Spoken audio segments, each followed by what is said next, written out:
la Biblia. Bueno, ahí lo tiene usted en pantalla y quiero que me siga, por supuesto, en lo que vamos a estar enseñando. La interpretación de la Biblia. De acuerdo a la palabra de Dios, nosotros podemos ver que la Biblia se interpreta de 5 maneras. De 5 maneras. Literal, figurativa, profética, simbólica y espiritual. El grave conflicto que tenemos nosotros hoy en día en cuanto a la interpretación es que en muchas iglesias esto no se enseña. Y al no enseñarse que la Biblia se interpreta de 5 maneras, ¿qué pasa con las ovejas que asisten a ese lugar?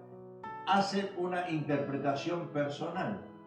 Por lo general, las personas entienden que la Biblia se interpreta 100% literalmente, y ese es uno de los errores graves. Pastores que no han ido al college, que no han ido al instituto bíblico, inclusive no saben esto, y claro, ellos entusiasmados, dicen muchos, llenos del poder de Dios, pero sin conocimiento, predican la palabra de Dios, la exponen, pero no en una forma correcta. Por eso hay tantas divisiones exegéticas, divisiones de organizaciones, que uno abre una organización, otro abre otra, uno cree en una cosa y otro cree en otra. La razón fundamental que esto ocurre es porque no se ha aprendido lo que realmente se enseña en las facultades bíblicas. Las 5 maneras de interpretación de la Biblia: literal, figurativa, simbólica y espiritual. Profética. Bueno, se levantan muchos hoy, dijo el Señor, la profecía de acá, la profecía de allá, pero ¿realmente es lo que está tratando de decir la Biblia? ¿Qué dice la Biblia?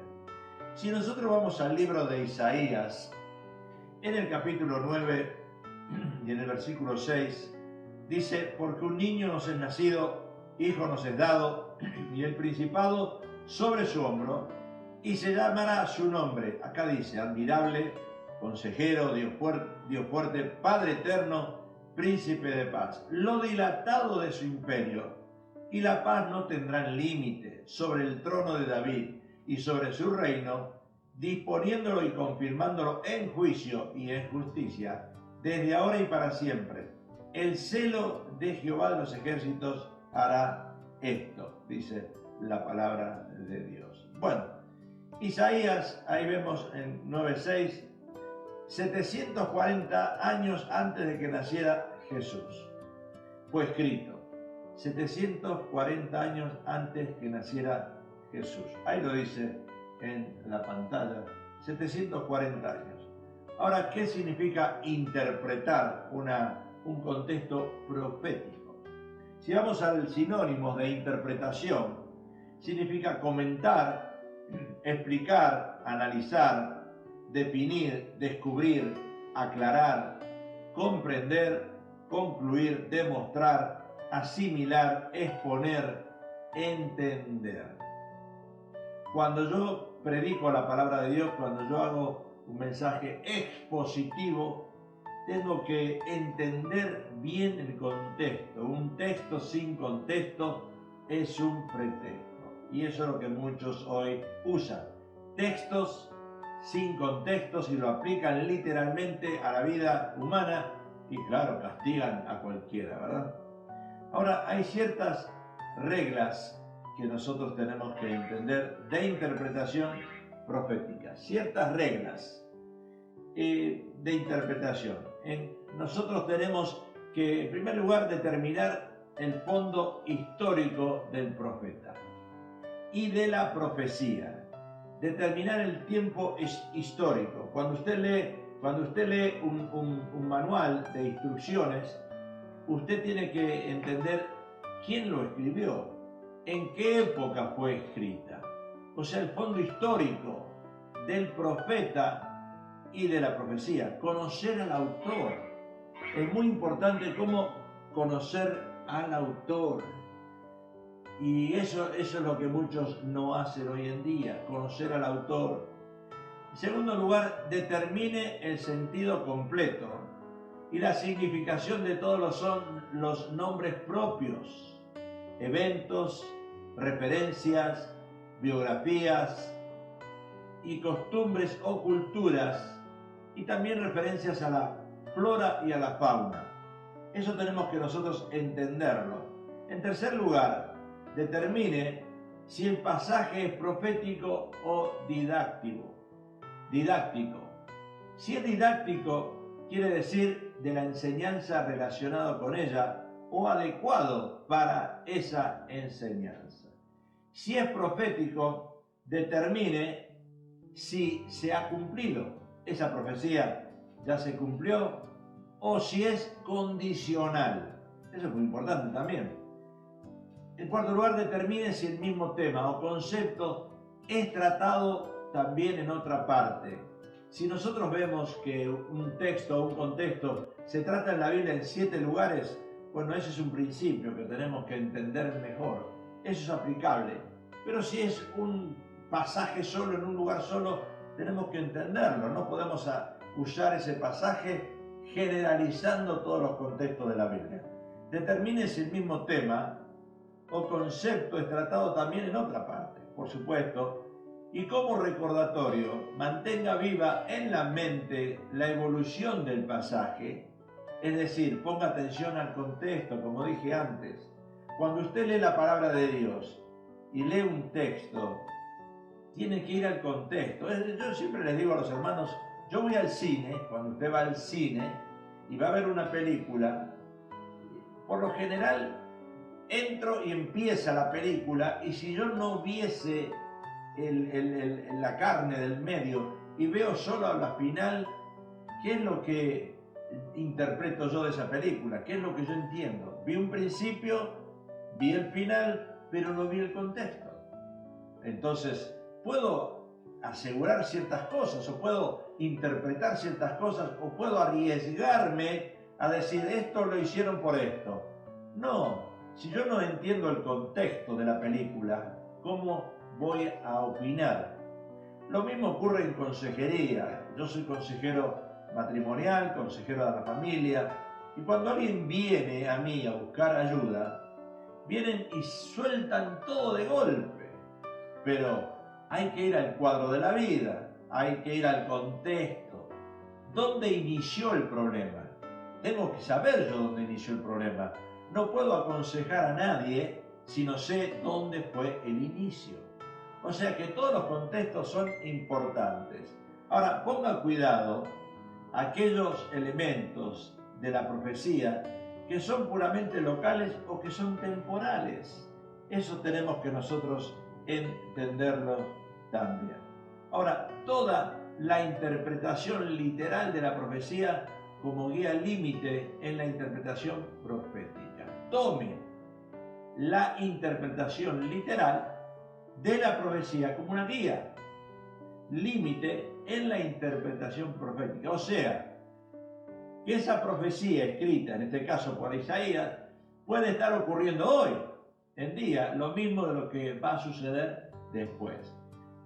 Eso es lo interesante de la Biblia, que quizás ocurrió 6.000 años atrás, 2.000 años atrás, y ahora está ocurriendo lo mismo. Estamos viviendo el mismo contexto. Si vamos a interpretar en el Antiguo Testamento las plagas, en Egipto, 10 plagas, podemos hoy decir, bueno, el coronavirus es una plaga, es un virus. Eso que pasó atrás, hoy también está sucediendo lo mismo. Y lo relacionamos. O sea que la Biblia es un libro completo. Tiene principio, tiene contexto en el medio y tiene fin. Tenemos que interpretarla en la manera correcta. O sea, veamos qué nos dice el libro de Isaías entonces. El autor fue Isaías, y Isaías identifica al autor del libro, por supuesto, como el profeta Isaías. En la fecha de la escritura del libro fue escrito entre los años 701 y 681 a.C. Y esta profecía de Isaías fue escrita por un propósito. El profeta Isaías fue primeramente llamado a profetizar al reino de Judá. Ahí fue llamado a profetizar. Judá había estado atravesando por tiempos de aviamiento y tiempos de rebelión. Si yo traigo esos tiempos proféticos a los tiempos proféticos de hoy en día, podríamos decir que estamos en lo mismo. Entonces, cuando uno predica y saca ejemplos, tiene que traer el contexto al día de hoy. ¿Qué pasó antes en lo histórico, en lo profético? Aplicarlo al día de hoy y transmitirlo a la gente, pero bien hecho. Judá había estado amenazado con destrucción por Asiria y Egipto, pero fue preservado por la misericordia de Dios. Entonces, Isaías proclamó un mensaje de arrepentimiento del pecado y la esperanza de la liberación de Dios en el futuro. Miren lo que enseña Isaías. Proféticamente hablando, él proclamó un mensaje de arrepentimiento. Lo mismo que hizo Juan, también predicó un mensaje de arrepentimiento. ¿Acaso hoy en día el contexto profético de Isaías no lo puedo traer hoy en día? Claro, si el evangelio que tenemos que predicar nosotros es un evangelio de arrepentimiento, porque hay corazones endurecidos, hay muchas políticas envueltas, suciedad hay, como en Génesis capítulo 6, hay mucha violencia. Hoy no se entiende todas estas cosas. Entonces hay que predicar un evangelio de arrepentimiento. Los versículos clave que encontramos en Isaías son varios. Por ejemplo, en Isaías 6:8 dice la palabra: después oí la voz del Señor que decía, ¿a quién enviaré? ¿Y quién irá por nosotros? Entonces respondí, dijo Isaías, heme aquí, envíame a mí. Heme aquí, envíame a mí. ¿Acaso hoy en día, cuando sacamos un contexto profético y lo traemos a la actualidad, no es Dios el que te está hablando a ti y a mí? ¿No somos los Isaías de hoy nosotros? Envíame a mí. Claro que el Señor quiere que tú prediques el Evangelio. El Señor quiere que yo predique el Evangelio. Por eso viene esa exhortación. Envíame a mí, a ti. El Señor te está llamando. A ti el Señor te está diciendo, tú eres un Isaías. Por eso cuando entendemos la palabra de Dios y el mensaje, no lo entendemos emocionalmente, que es lo que ocurre hoy en día, queridos amigos y hermanos, en Cristo. Muchas de las personas lo entienden emocionalmente y no existe la palabra emoción dentro del contexto bíblico. La interpretación son 5, ya dijimos, no es la emoción. O sea que no podemos interpretar un versículo en el momento que yo estoy atravesando una situación emocional difícil. No, tengo que interpretar lo que dice la palabra. Acá lo dice, literalmente dice, envíame a mí. A mí, hoy. Te está hablando literalmente. Envíame a mí. Después hay otro versículo, 7:14, de Isaías, que dice, por tanto el Señor mismo dará señal, he aquí que la Virgen concebirá y dará luz a un hijo y llamará su nombre Emmanuel. Bueno, ahí viene el contexto profético, el origen de dónde sale Jesucristo. Entendemos que esa profecía, escrita 700 años atrás, se cumplió con el nacimiento de Jesús. Ahora tenemos que entender que esa profecía fue hecha tantos años atrás y se cumplió tantos años después. Es muy importante entender, 700 años después. Isaías 9:6 dice, porque un niño nos es nacido, hijo nos es dado, y el principado sobre su nombre. Y ahí vienen virtudes, cualidades, deidades de Jesús. Sobre su hombro y se llamará su nombre admirable, consejero, Dios fuerte, Padre eterno, príncipe de paz. Después sigue Isaías, otros versículos claves que lo tenemos que interpretar. Isaías 14, versículos 12 y 13, dice, como caíste del cielo, ¡guau! Satanás, Luzbel, dice, oh lucero, hijo de la mañana, cortado fuiste por tierra, tú que debilitabas a las naciones, tú que decías en tu corazón, subiré al cielo, en lo alto junto a las estrellas de Dios, levantaré mi trono y en el monte del testimonio me sentaré a los lados del norte. Ahí vemos como Isaías profetiza la caída de esos ángeles, de Satanás y los ángeles que Dios destituyó del cielo, los arrojó. Y son los espíritus que tenemos hoy en día alrededor de nosotros, espíritus malignos Esa es la interpretación que entendemos nosotros. Si vamos a Efesios capítulo 6, vemos que nosotros no tenemos lucha contra carne ni sangre, sino contra potestades, principados de las tinieblas. O sea, el mismo reino de Satanás ha enviado un ejército. Un ejército. Entonces no es con espada, sino con el Espíritu de Dios que tenemos que nosotros combatir a ese ejército que ha caído, que Dios lo lanzó. Lucifer, el orgullo de él, de no agradecerle a Dios, era ministro de alabanza allá arriba en el cielo. Sin embargo, se rebeló contra Dios y Dios lo arrojó a él y a miles, millones de sus ángeles caídos, que ahora son espíritus que andan en el aire, dice Pablo en Efesios. Isaías 53, 5, 6, mas él herido por nuestras rebeliones. ¿Quién es él? Jesús. Ya estaba profetizado en Isaías 53 el sacrificio, la muerte de Jesús. Ya Isaías lo profetizó 700 años atrás. No fue un día, no fue un mes, no fue un año. 700 años atrás fue profetizado que Jesús iba a morir en la cruz del Calvario. Mas el herido fue por nuestras rebeliones, molido por nuestros pecados, el castigo de nuestra paz fue sobre él, y por su llaga fuimos nosotros curados. Todos nosotros nos descarriamos como oveja, cada cual se apartó por su camino, mas Jehová cargó en Jesús el pecado de todos nosotros. Cuando nosotros entendemos el mensaje de salvación, de arrepentimiento, hay una obra que Jesús está haciendo. El pecado nuestro fue cargado en él y ahora somos libres de pecado. Es sencillo de entenderlo. Nuestro pecado, al reconocerlo, al arrepentirnos, al pedir perdón, el pecado nuestro es cargado en Jesús. En la cruz, él llevó las maldiciones nuestras y ahora somos libres de pecado. Eso Isaías lo profetizó 700 años atrás y se cumplió. Es una profecía cumplida. Isaías 65, 25 dice: el lobo y el cordero serán apacentados. El lobo y el cordero. Está hablando de un milenio. Juntos y el león comerá paja como el buey, y el polvo será el alimento de la serpiente. No afligirán ni harán mal en todo mi santo monte, dijo Jehová. Sabemos que cuando el Señor venga a reinar, vamos a estar 1000 años con el Señor. Ahí dice el lobo, el cordero, van a estar juntos. No va a haber más enfermedades. Vamos a estar con el Señor por 1000 años, dice la palabra. Isaías ya lo profetizó tantos años atrás. O sea, si yo quiero dar un breve resumen profético del libro de Isaías, Isaías revela el juicio, por un lado, y la salvación de Dios, por el otro. Porque en Isaías 6:3 dice: Dios es 3 veces santo. Santo, santo, santo. Y nosotros sabemos que sin santidad es imposible llegar a Dios.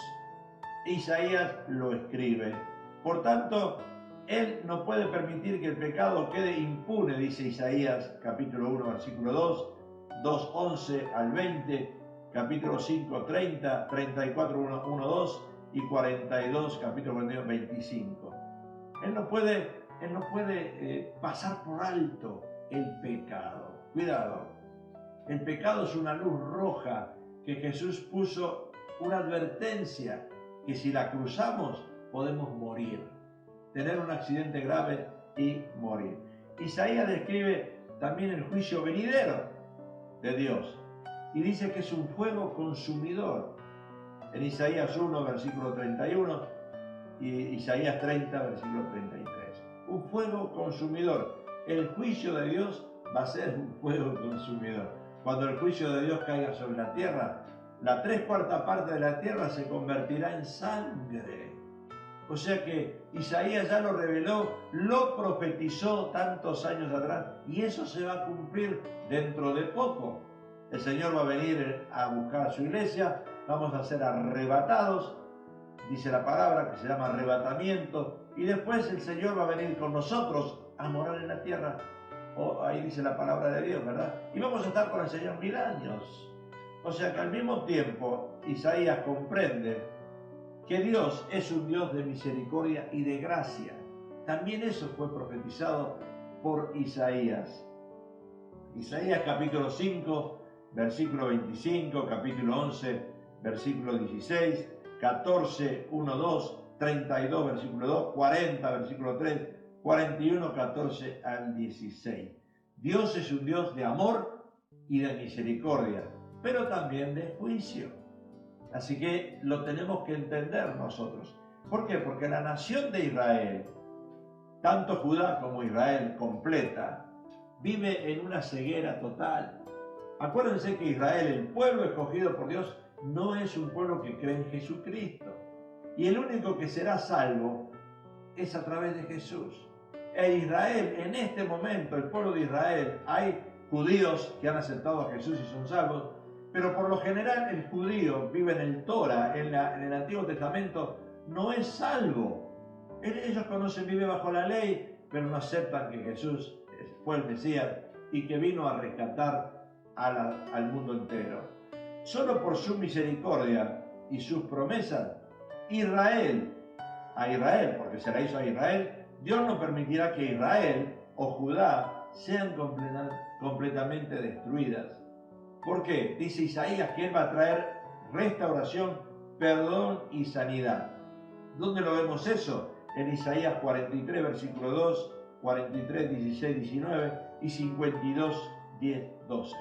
O sea que acá hay algo profético futuro que a través del profeta Isaías fue escrito que Israel y Judá no serán destruidas y que Dios va a traer restauración, perdón y sanidad. Por eso Dios usa Estados Unidos. Estados Unidos es el amigo fiel de Israel. Estados Unidos es amigo de Israel, lo defiende a Israel. Israel es un punto en el mapa, es la nación más pequeña, pero es la nación de Dios. Y eso tenemos que nosotros entenderlo también. Más que ningún otro libro en el Antiguo Testamento, Isaías se enfoca en la salvación que vendrá a través del Mesías. Un día el Mesías regirá con justicia y juicio. También lo dice Isaías 9:7, Isaías 32:1. Está hablando de lo que va a llegar, de lo profético. Un día el Mesías regirá con justicia y juicio todas las naciones, el mundo entero. Y después Isaías 11:6-9 dice que el reinado del Mesías va a traer paz y seguridad a Israel. Por supuesto, cuando venga el Señor, cuando venga a reinar, cuando estemos con Él, seguro que va a ser un Dios de paz. Ahora, a través del Mesías, Israel será una luz para todas las naciones, también dice Isaías. Isaías 42, versículo 6, 55, 4, 5.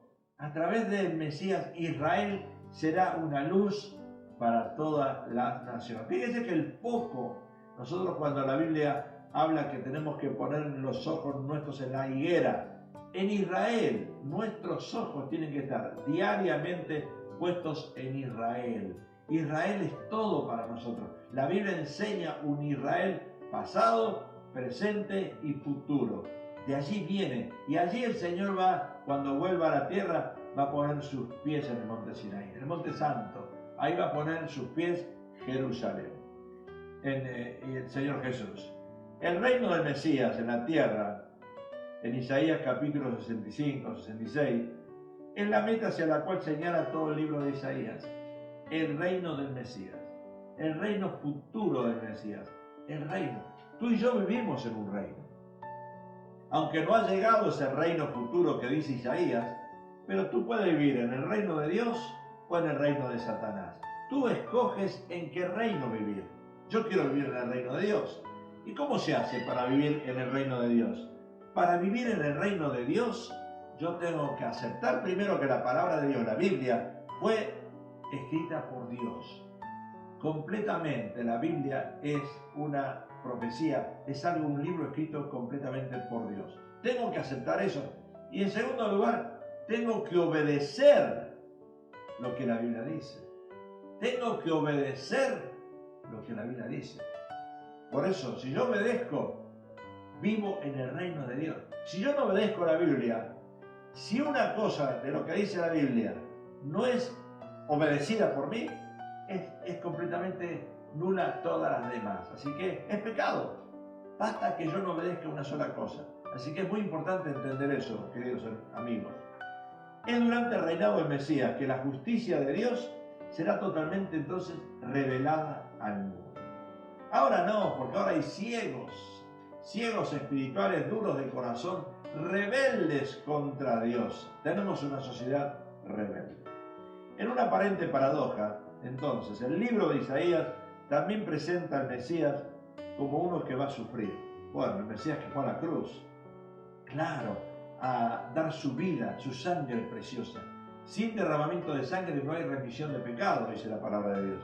Isaías en el capítulo 53 describe vivamente el sufrimiento del Mesías por el pecado. Todo el capítulo 53. Por sus llagas hemos sido sanados. O sea que hay que entender ese versículo, capítulo 53 de Isaías, y aplicarlo al día de hoy. La sangre de Jesucristo nos limpia, la sangre de Jesús nos redime, la sangre de Jesús, si no fuese por la sangre de Jesús, no existiríamos nosotros.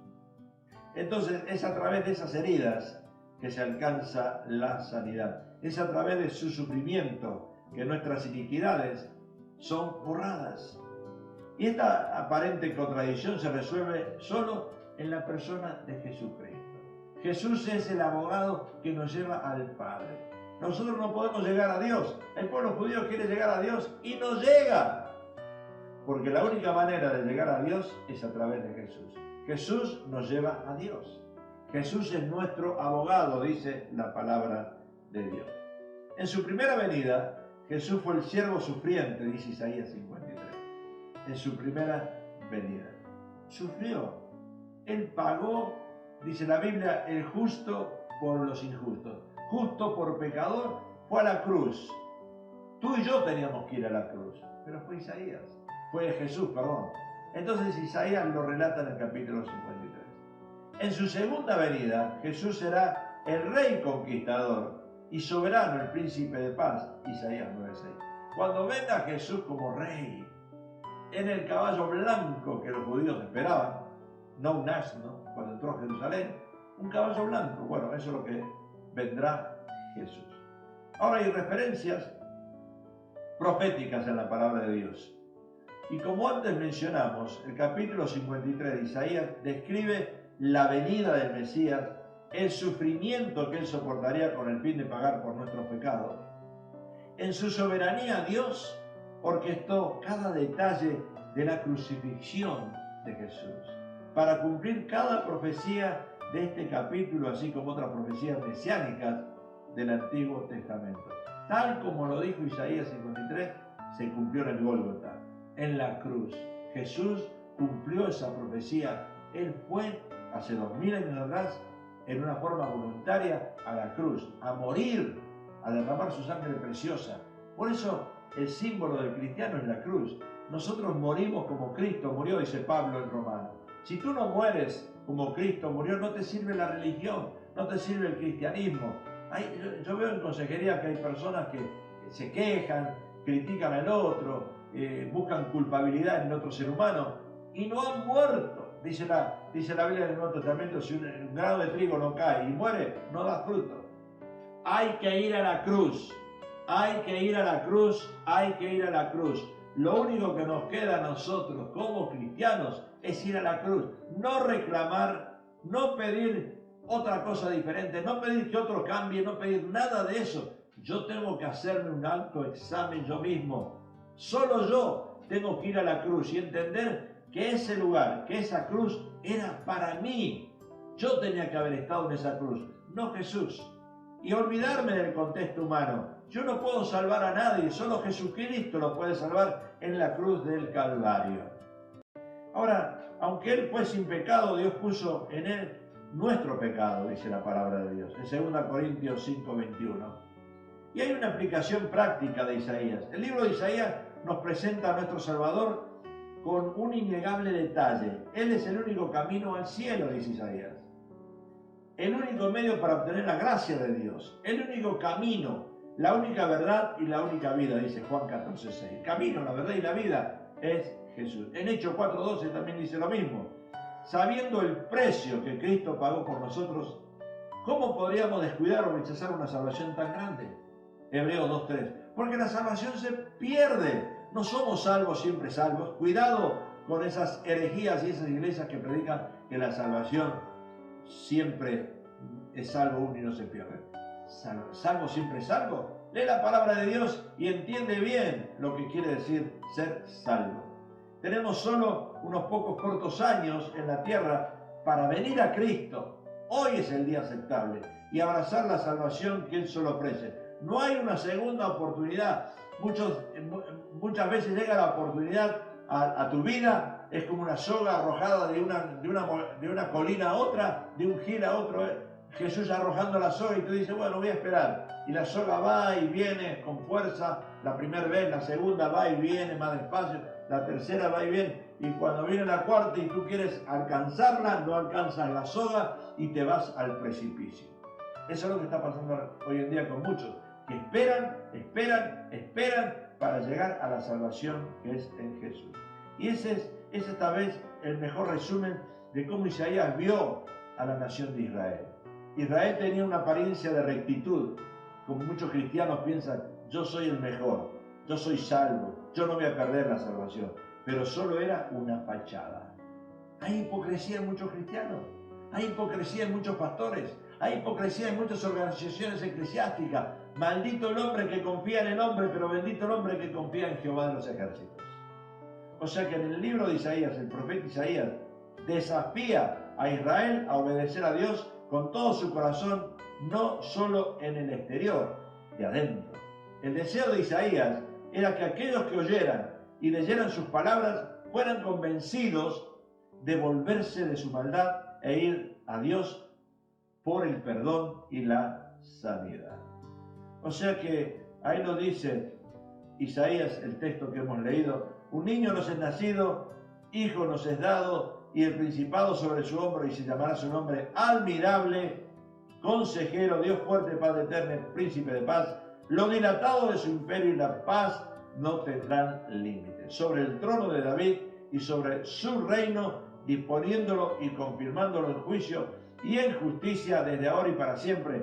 El celo de Jehová de los ejércitos hará esto. Bueno, hasta aquí hemos llegado. El tiempo ya ha transcurrido. Y vamos el próximo martes, una vez más, a entrar en estos detalles de la interpretación de la Biblia. Sabemos que se interpreta solamente de 5 maneras, hemos dicho, y eso es lo más importante: literal, figurativa, profética, simbólica y espiritual.